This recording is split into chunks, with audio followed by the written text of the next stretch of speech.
Hello students, good morning. How are you? I think you are very fine.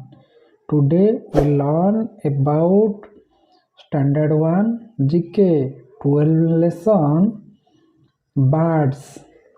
Birds have wings so they can fly.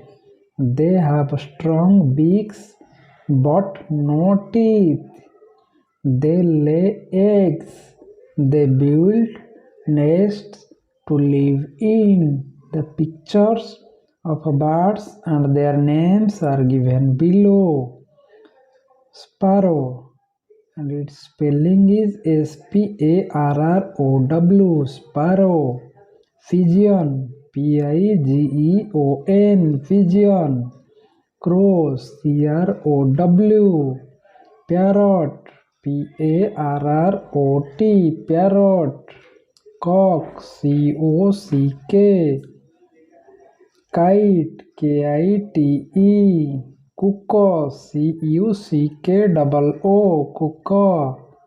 Owl, Owl.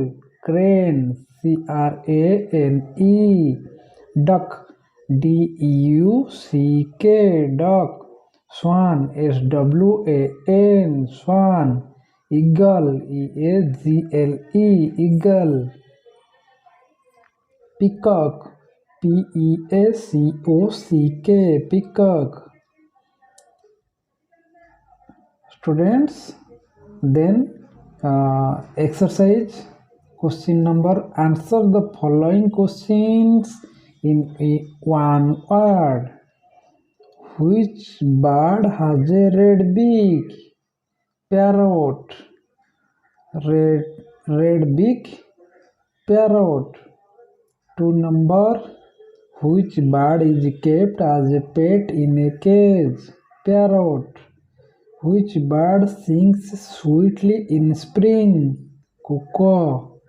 Which bird lays its eggs in the nest of crow? Cuckoo. Which bird is our national bird? Peacock. Which bird is found at the lakes in the Himalayas? Its name is Himalayan monal. Which bird spreads its feathers and dances with joy in the rainy season? Its name is peacock. Please like, share and subscribe my education channel. That is Education Vibhudatta. Thank you.